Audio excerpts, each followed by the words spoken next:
A sky full of space junk. The unstoppable future and Japan's challenge, Part 2. The global race to clean up space. The day space becomes full of junk, an unstoppable future and Japan's challenge. What was once science fiction is now on the verge of becoming real business. Section titles for this video. 5. The global space junk race. 6. Can space cleanup make you rich? 7. A new industry, led by Japan? Closing. The future belongs to the cleaners. We will begin with Section 5, the global space junk race. In the global effort to clean space, one critical issue is, where should the debris go? Many missions aim to deorbit junk, causing it to re-enter Earth's atmosphere and burn up. But what if it doesn't burn completely? Could fragments survive re-entry and fall to Earth? To minimize this risk, engineers target vast oceans, especially the South Pacific. This region, known as the spacecraft cemetery, is where old satellites, stations, and rockets are guided for final descent.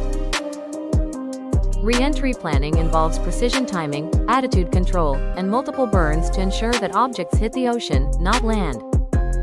Still, not everything goes perfectly. Some materials, like titanium tanks, may survive the heat. So far, no injuries have been reported. But as space traffic increases, careful targeting of the ocean becomes more essential than ever. Multiple countries are now racing to develop debris removal technologies. In Japan, companies like Orbital Lasers and Astroscale are leading the way. Orbital Lasers focuses on using lasers to stabilize debris rotation and assist in safe removal. Meanwhile, Astroscale collaborates with JAXA on missions like ADRASJ, which use docking and remote manipulation to capture and deorbit debris. In Europe, Swiss company ClearSpace is preparing for a 2026 launch of a robotic satellite that can capture debris with mechanical arms. In the US, SpaceWorks supports public-private projects under the Orbital Prime program, while Leo Labs provides real-time tracking of debris from the ground. However, not all countries approach this challenge with the same intent. To fragment debris into smaller, undetectable particles. These fragments don't disappear, they become invisible threats, harder to track and potentially more dangerous. If such particles were ever manipulated or redirected, they could even be used to interfere with or damage operational satellites. This raises serious questions about international rules, transparency, and the dual-use nature of space technologies. Under the Outer Space Treaty, all countries are committed to the peaceful use of outer space.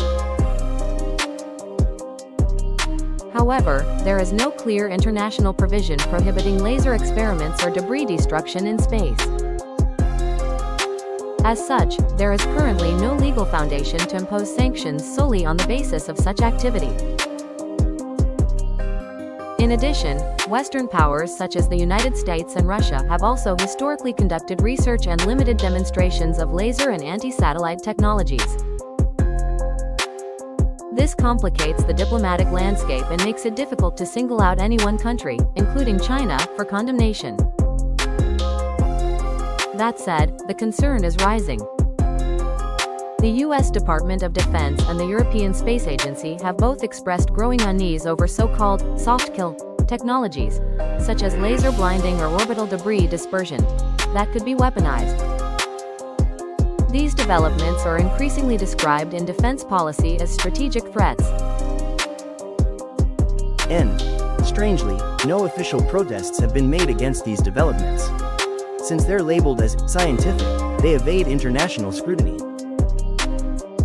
This is a future vision I built together with ChatGPT. A vision of how things could be. While it includes perspectives that may differ from current systems and policies, it reflects my belief in the untapped potential of a new Japan. Subscribe and give us a like. Let's spread the vision of Japan's new energy future.